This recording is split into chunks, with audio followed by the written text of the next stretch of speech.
My sister lifted her glass at dinner, her smile perfectly polished, and said, "Maybe if you actually put in more effort, you wouldn't still be, stuck, no hesitation, no whisper. Just a clean, sharp cut through years of sacrifice." My parents laughed softly, the kind of laugh that told me they agreed. I sat there with hands still rough from the garage, grease wedged under my nails, realizing I'd worked 2 jobs so she could enjoy the life she was now mocking me for. That night, I didn't yell or shed a tear. I simply walked in, took her bills from the counter, and tore them straight down the middle. For the first time in years, the air around me felt light, like freedom.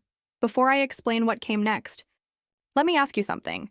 Have you ever been used by someone you loved? And when it finally broke you, what did you do? People say family means unconditional love. In my house, love always came with a price tag. I've been working double shifts since I was 23. Days at the garage, nights at the gas station off Burnside. Most mornings, I smell like oil and burnt coffee before the sun even rises. I used to believe it was temporary, that all the exhaustion would eventually mean something. Every hour I spent was supposed to buy my sister a future. Maddie.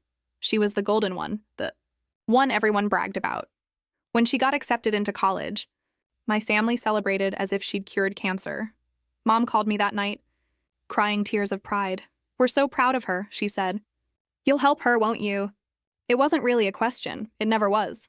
At first, it felt good. I paid for her first semester, her books, her rent. She texted, "You're the best, sis." I reread that message so many times it almost became proof that I mattered. But gratitude fades when entitlement grows. Soon, she stopped asking. She just sent, "Bills, tuition's due, my card got declined." The powers, about to be shut off, every message started to sound like a demand. I'd open my banking app, move the money, and tell myself she'd pay me back after graduation. But deep down, I knew she wouldn't. While I skipped meals to keep her lights on, Maddie posted rooftop dinners and designer bags. "Hard work pays off," one caption read. I laughed out loud, the kind of laugh that scrapes your throat. I showed one of her posts to Miguel, a co-worker at the garage. "She doesn't appreciate you," he said, wiping sweat from his neck. "You're breaking your back for someone who's breaking your spirit." I told him he didn't understand. "She's my sister." He looked at me for a long moment before replying quietly, "Exactly." That night, I came home past midnight, kicked off my boots, and opened the envelope waiting on the counter, another rent notice. The number circled in red was higher than my monthly paycheck. My stomach twisted. I thought about how many oil changes it took to cover her weekend brunches. I promised myself I'd finally say something, draw a line. But when morning came, I didn't. I transferred the money again, because that's what good sisters do, right? We hold on until it breaks us. But something inside me was starting to crack. Every shift felt heavier, every dollar smaller. There was a quiet storm building beneath my skin, and storms always find their moment to break. It began in small ways, the kind of moments you can excuse if you really want to. Maddie called one night, her tone sugary but sharp. "Hey, the landlord raised the rent again. Can you cover it till next month?" I was halfway under a pickup at the garage, phone wedged between my shoulder and cheek. "Didn't I just pay last week?" She sighed as if I were the one inconveniencing her. "Yeah, but this is different. I'll pay you back, promise." She never did. That's how it always went. One crisis after another, they just changed names, textbooks, a new laptop, car insurance, groceries. I wanted to believe she was struggling, but her lies wore designer clothes. Every post online felt like a slap. Rooftop cocktails, weekend trips. "Manifesting abundance," she wrote under one picture. I didn't confront her. Not yet. I was raised to keep the peace, not start a fire. But that peace was beginning to suffocate me. Miguel noticed first. "You look exhausted," Miguel said during lunch break, handing me a cold bottle of water. "Just long shifts," I replied. He tilted his head. "Still sending money to your sister?" I didn't answer, but he didn't need me to. He shrugged, eyes tired but knowing. "Some people only love you as long as you're useful." That line stuck to my thoughts for days. Then, one quiet Sunday, I called home. Mom picked up, cheerful as always. "Maddie says you've been a little short with her lately." "Short?" I repeated, almost laughing. I've been paying her rent, Mom. Her tone sharpened immediately. You know she's in college. You should be proud she's doing so well. She needs you. The guilt rolled over me like a tide. Even after everything, I still found myself craving her approval. But something inside me cracked the night Maddie called about her study abroad plans. Paris, she said, as if the name itself explained the price tag. It's a once-in-a-lifetime opportunity. You'll cover it, right? I froze. Maddie, I'm barely keeping up as it is. Oh, come on. It's not like you've got other expenses. You don't even travel. That one landed harder than she knew. My silence stretched long enough for her to fill it with a nervous laugh. Don't be so serious. You're the practical one. You always figure it out. When the call ended, I stared at my hands, stained with grease. The same hands that had built every dream she ever had. And for the first time, I hated them, not because they were dirty, but because they'd built a life she looked down on. I didn't realize it then, but that conversation marked the beginning of the end. The night of the family dinner. I almost didn't go. Miguel told me not to. You already know how it's going to be, he said, tossing me a rag to wipe the oil off my hands. He was right. But guilt always wins over instinct. When I walked into my parents' house, it smelled like rosemary chicken and something expensive. The kind of perfume that doesn't belong to anyone who's ever earned it. Maddie was home for the weekend, glowing with that effortless confidence people get when they've never had to worry about a bill. She hugged me for show, tight enough for everyone to see, but hollow where it mattered. Dinner started harmless. Dad asked about work. I kept my answers short. Mom asked if I'd been saving for a house yet. Trying, I said. Maddie rolled her eyes.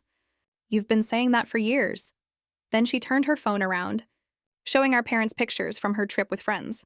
Next stop, Paris, she said, like she was announcing her own coronation.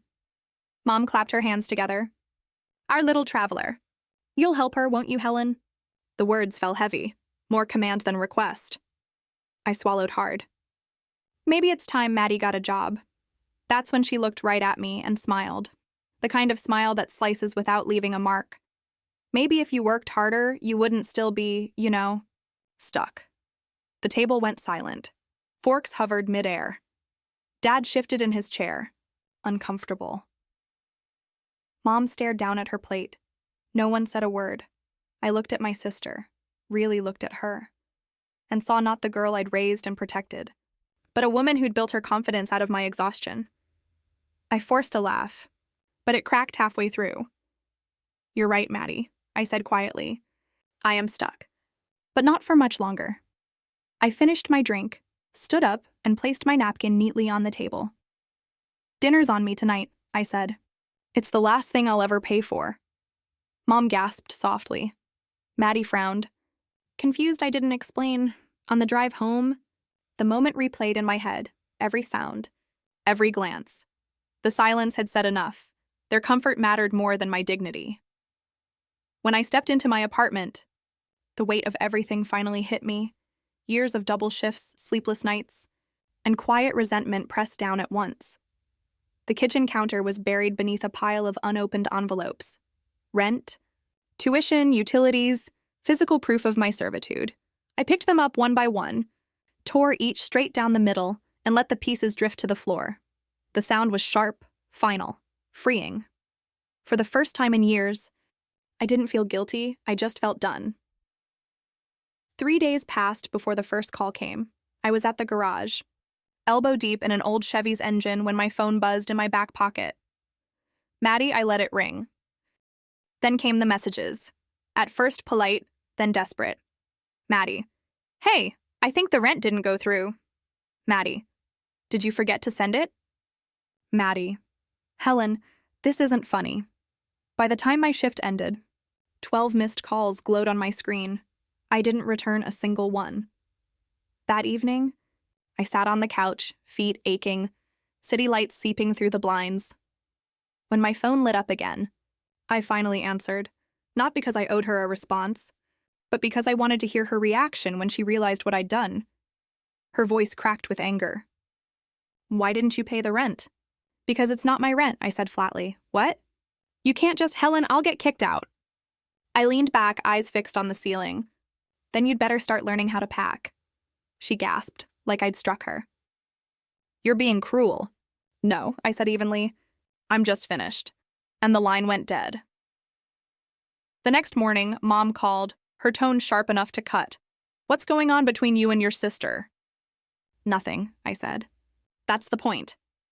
She's panicking, Helen. She says you've abandoned her. I haven't abandoned her, Mom.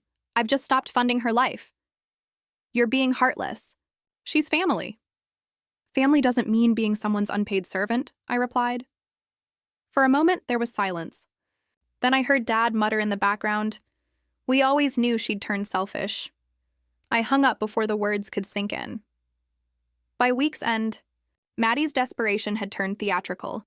She showed up at my apartment without warning, mascara streaked, hair unbrushed, clutching her phone like a weapon. You can't just cut me off, she snapped the moment I opened the door. I already did. You don't understand. I've got bills, classes, a lease. I folded my arms. You've got responsibilities. That's new for you, her lip trembled. I can't move back home, Helen. Mom and Dad can't afford it. That's not my problem anymore, her voice cracked. You're supposed to help family. I did, I said quietly.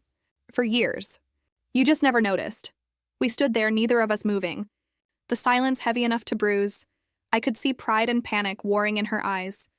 Then something shifted. Her expression hardened. You think you're better than me? She hissed. You'll regret this.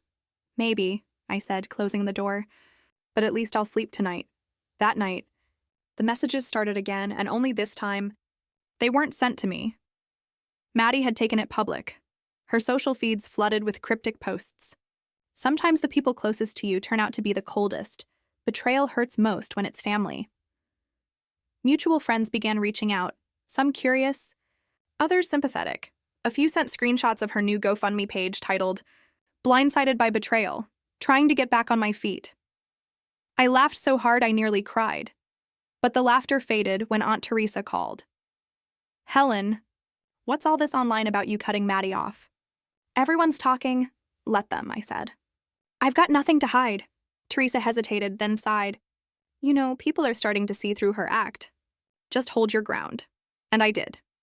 For weeks I stayed silent, let her story spiral. Let them all guess. Then Mom called again, this time through tears. She's losing everything, Helen. Please, can't you help her one last time? No, I said simply. I've done enough. She's your sister. And I'm her victim, I replied. That counts as family too, doesn't it? The silence that followed was heavier than any argument. A few days later, Maddie's landlord called me directly. She listed you as her emergency contact, he said. She's behind on rent again. Should I expect payment from you? No, I replied, smiling faintly.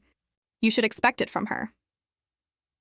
That night, I received one final text from Maddie. You'll regret this. You've ruined my life. I typed back, no, Maddie. I just stopped financing it. Then I blocked her. I thought that would be the end, but entitlement never dies quietly. 2 weeks later, Mom called again, voice trembling. You have to talk to her, she said. She's gone too far. What happened? She maxed out a credit card in our name. We didn't even know she had it. I stared at the wall, half in disbelief, half in bitter amusement. How much? Enough to ruin our credit, Mom whispered. We can't pay it. For a brief moment, I almost felt sorry for them. Almost. You once called me heartless, I said quietly. Now you finally understand what happens when you keep giving to someone who only takes. Helen's voice softened over the phone. Please, we can still fix this. No, I replied firmly. You raised her, Helen. You can deal with what she's done. When the call ended, I stayed by the window, watching the rain shimmer beneath the streetlights. It wasn't satisfaction that filled me, it was calm. The kind that comes when a storm finally runs out of thunder. But peace in our family never lasted long. Guilt always brought the next wave. That weekend, Mom decided to host a small get-together. I hadn't planned to go, but Aunt Teresa called and said gently, maybe it's time you finally tell your side. So I went. The moment I stepped inside, the room fell silent. Maddie sat across the room, eyes swollen, face pale, avoiding me completely. Mom spoke first. Helen, maybe we can handle this calmly. No, I said, stepping forward. Let's not pretend any of this is calm. My eyes met Maddie's. Do you want to tell them why your expensive lifestyle has suddenly crumbled? She glared at me, lips pressed tight. Fine. I told them myself. I laid out every detail, every transfer, every rent payment, every tuition deposit. I didn't raise my voice. I didn't need to. My words were enough. Every fancy dinner you saw on her social media, I said evenly. Every vacation, every designer bag. That wasn't her success. That was my overtime pay. Dad's mouth opened, then closed again. Mom's hands trembled against her glass. Maddie's lips quivered, caught somewhere between fury and humiliation. Finally, she shouted, "You're lying!" I reached into my purse, pulled out a folded stack of papers, proof of everything. Receipts, bills, payment confirmations, and placed them on the table. The only sound was the soft rustle of paper as she flipped through them with trembling hands. When she looked up, her face was pale as ash. "You ruined me," she whispered. "No, Maddie," I said gently. "You did that yourself." I turned to leave, but just before stepping out, I looked back one last time. "You all taught her that she could take without ever giving," I said quietly. "So don't be shocked that she finally took too much." Then I walked out. Outside, the night air was cold, sharp, almost electric. For the first time in years, I didn't feel small. I wasn't the failure anymore. I was the reminder. A month passed before I heard anything from them again. Word spread quickly. Maddie had been evicted. She'd dragged her luggage and pride back into our parents' house, through the same front door she once bragged she'd never need again. Mom stopped sharing family pictures online. Dad stopped answering my calls. Their silence said everything. One evening, while Miguel and I were closing up the shop, he asked quietly, "You ever think about reaching out again?" I shook my head. I already did.